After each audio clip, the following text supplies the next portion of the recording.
make this holiday season very jolly with Manscaped. The Platinum Package 4.0 sitting under the tree is a guarantee to put anybody in the holiday spirit, and for the perfect stocking stuffer, add the brand new Body Buffer, an incredible body scrubber. With just this one package, you can align your entire hygiene routine. The Platinum Package has the best-selling Performance Package Plus Ultra Premium Body Wash, Ultra Premium 2-in-1 Shampoo plus Conditioner, and Ultra Premium Deodorant. Their Lawnmower 4.0 Trimmer, guys, it's my favorite. It features a cutting-edge ceramic blade to reduce grooming accidents thanks to their advanced skin-safe technology. It also gives you the ability to turn the 4000K LED spotlight on and off when needed for a more precise shave, plus it's waterproof. Get 20% off plus free shipping when you go to manscaped.com/Chael or click on the link below. Get your jingle balls ready for the holidays. Article at bjpin.com. Headline: Conor versus Nate Part 3 seems inevitable as stars trade barbs online. Now, I think a lot of you would agree with that, wouldn't you? And I know I would have, but that's past tense. I would have. I mean, let's take a good look at that from all angles, okay? Because we always take a look at it from one, which is the promotions. Is this good for business? And you must understand that. That's a concept that we generally resist, but it's a concept that we must accept when you're dealing with Conor, because whatever Conor does next will not be a title fight. It will not be a title elimination fight, but you can bet your ass it'll be a main event of a pay-per-view. And if there's a champion fighting that night, he won't be fighting last. Okay, great. So we get that it's good business. You're not wrong to look at it that way, and checks all the boxes. But hold on just a second.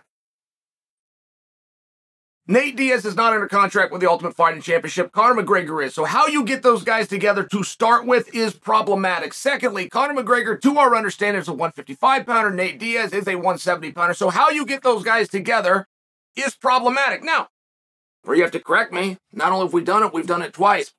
Yeah, but let's take a look at that. We have done it twice, haven't we? And who won?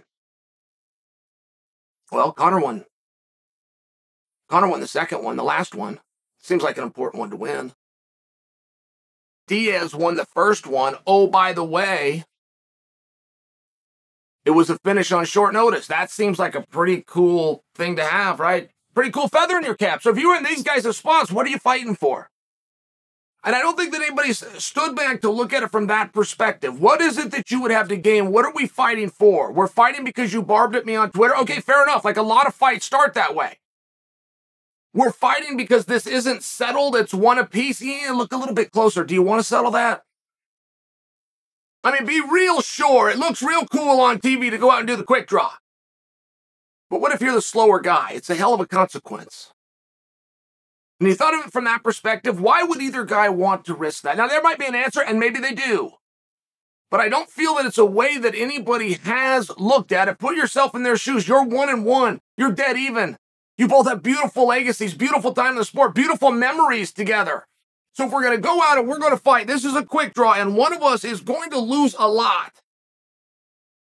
That one win that I had before, it's erased. I lost the battle. We made it a 2 out of 3. I lost. The end. Do you want that risk? If you do, for what? And again, there could be an answer, but the word was, it seems inevitable. And I think at one point, I went down that road. But at this point, Nathan Diaz is not under contract with the Ultimate Fighting Championship. It's extremely relevant. And please don't be the guy in the room that raises his hand and says, but he can sign it today. I understand those things, but look at the kind of fight that you're making. Look at the magnitude within that fight. The winner of that fight is very unlikely to ever fight again. I don't know that Conor or Nate are a guarantee to fight again, let alone each other. But once you have that win, and you're right, it's a big fight. It's a good night of business. Big old payday. You're not guaranteed to ever get that person back, which makes it unlikely for a typical Dana White play.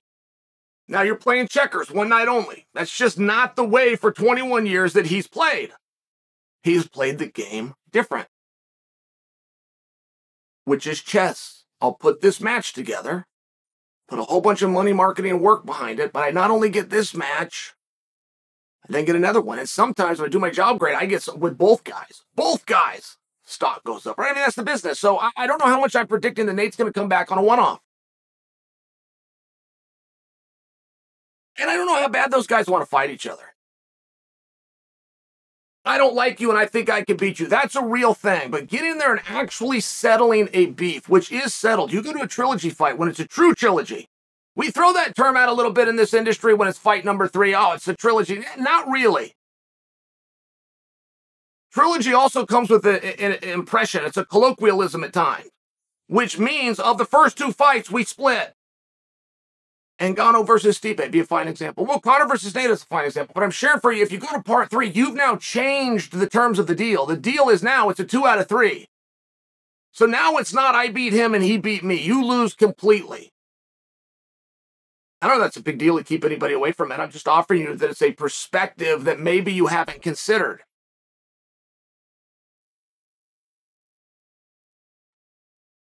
And I have to assume when the author of the piece said it seems inevitable, he is talking about within the UFC, because we heard that rumor on Nate, right? You guys know I've never asked him, by the way. If I called Nate right now, I believe that he would entrust me enough to tell me if I said, hey, what are you doing? Brett Okamoto reported 5 days before your last contest, which was supposed to be against Chimaev, that you were going to apply for your promoter's license in California within the week. That was like 5 or 6 months ago, and that just didn't happen. There's talk of Floyd Mayweather, by the way, right? Like, Nate's got options. I'm just sharing with you, if you think Nate is going to bring in Conor and do this as a part, right? I think we have to agree and know that that's going to happen within the Ultimate Fighting Championship, or it doesn't happen at all. It's not the kind of play that Dana generally would make. And put yourself in that spot, because I don't think you've considered it. Why would you want to risk that? For what? What is on the line? A little bit of prestige, a little bit of money,